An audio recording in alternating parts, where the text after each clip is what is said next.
We're all part of something bigger. A lot of banks say they're community banks. It's almost hackneyed, but we are the quintessential community bank. What makes us different is that community is not just a word here. It's like something we all feel on a very deep level. We're all very invested in the places we live. We want to see them succeed. We're all working towards that goal. I'm passionate about this bank because we get to do the right thing for our customers every day. You know, I can go home and I look in the mirror and I say to myself, I did the right thing today. I got to do the right thing for my customers, and that's so huge.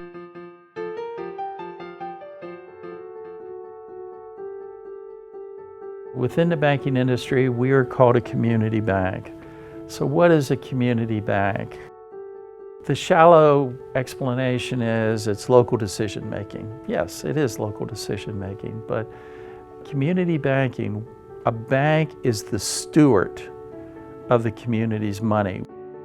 And a good steward is taking the community's money and reinvesting that money as energetically as you can back into the community to raise the quality of life in the community, to take the incremental risk that creates the jobs, that creates the employment, that creates the living wage, that families can have meaningful, successful existence. It's a passion. This is an eye doctor we deal with. Chris walking here is a photographer. We work with his business. No, we do that one, certainly. Fire departments are big customers. Fire trucks cost about $600,000 nowadays. This is actually one of our most innovative customers. The product over there is CyberGuard. You know, we finance the R&D in that. How do we help people who have dreams and energy find the capital to try to bring their dreams to reality? That's what good community bankers are always doing. And our commercial lending process, we try to listen to the whole story. We try to understand the vision. We try to understand the character underlying the individual to make this particular project work.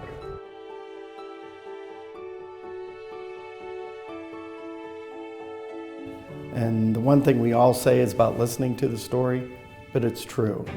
I think we all do that, and we try to find ways to make loans, not try to find ways to turn it down. I think that's the biggest difference.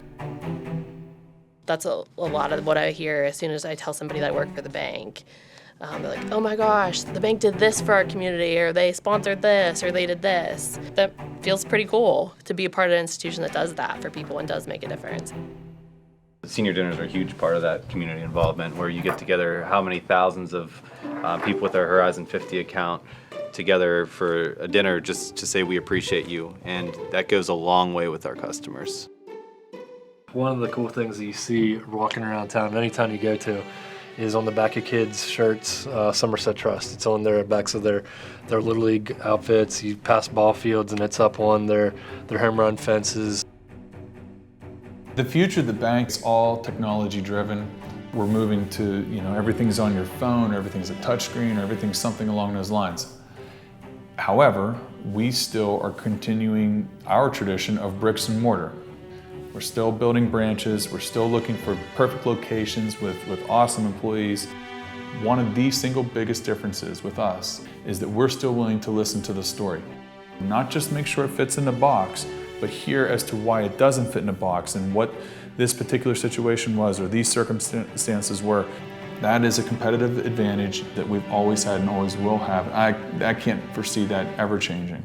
A lot of our success is attributed to the fact that we always focus on the person, whether it be the customer or the employee. We're very people-focused.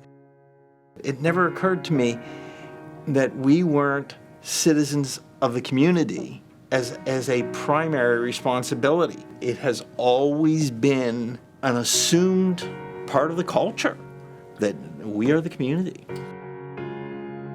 The value that we're always going to have, because it's part of who we are as the bank, is people. I don't know why technology has taken over so much of the service that people typically provided. I guess people look for efficiencies. You can compromise efficiency for effectiveness. And by keeping it a people business, you're more effective. When they come to us, they're going to get a person. And as long as people continue to value that, we'll still be around because that's what we do.